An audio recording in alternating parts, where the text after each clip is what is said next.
How does it feel to be a Disney princess? Can we say you're a Disney princess? I think you can.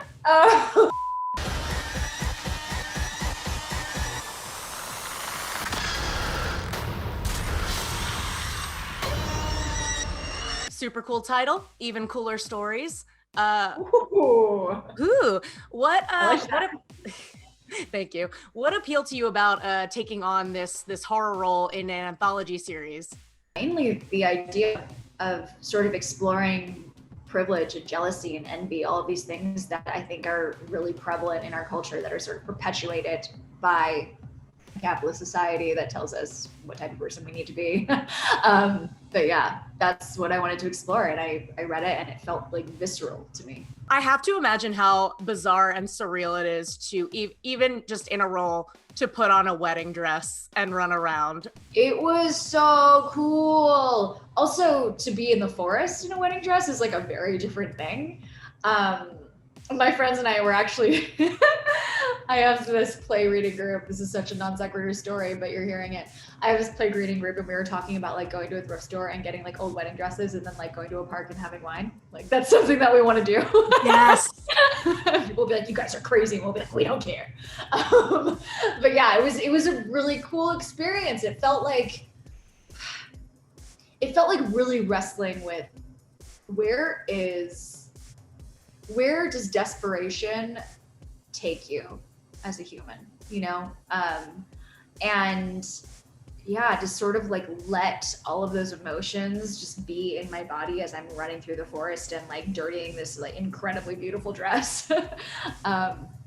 It was really messy and cool and just it felt like a heightened version of reality. Like I think we've all probably had experiences where we feel like doing something like that, but we don't actually do it. It was kind of hard to do it. Do you mean run through the forest in a wedding dress? Doesn't everybody want to run through the forest in a wedding dress? Yes. Put on Taylor Swift's Folklore and just run through the forest in a wedding dress. Taylor Swift. You put me on and said I was your favorite.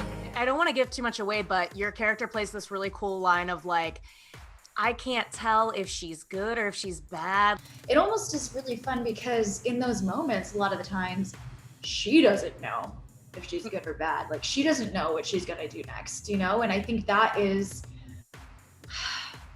very true to life. Like what makes a good person? What makes a bad person? A lot of times there is not a easy answer. It's not just this person's a bad person because they did this one thing. Most of the time it's, oh, we're not actually aware of the context in which this person performs this act. And there's all of these other aspects and all these other factors that are not being considered. And are there bad people and are there good people? Or are there only good people that do bad things sometimes? Or are there bad people that do good things sometimes? Like all of these questions were things that I was wrestling with as I was playing this character. And it was really fun and also scary.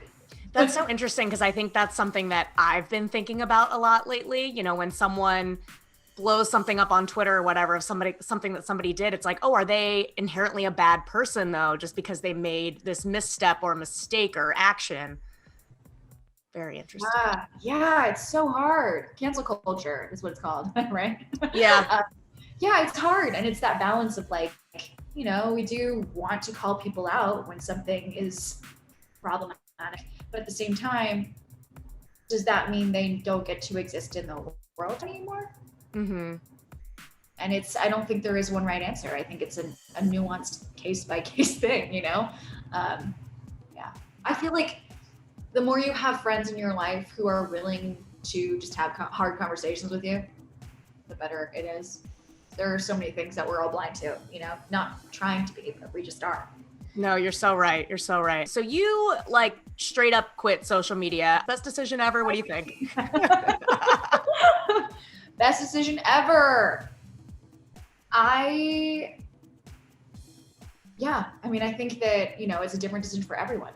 And I think that people should do what they think is right for them. I also think that it was the best thing I ever did. I don't know. I don't, it's funny. It feels like some people are still shocked by it sometimes. I'm like, no, I just did what was best for me. Yeah. Why is that so shocking? Yeah, I feel great about it. You've done a lot of voice roles recently, and it was announced you're taking over the role of Raya in Raya and the Last Dragon. Yeah. I want to ask you, I mean, first of all, how does it feel to be a Disney princess? Can we say you're a Disney princess? I think you can. Crazy.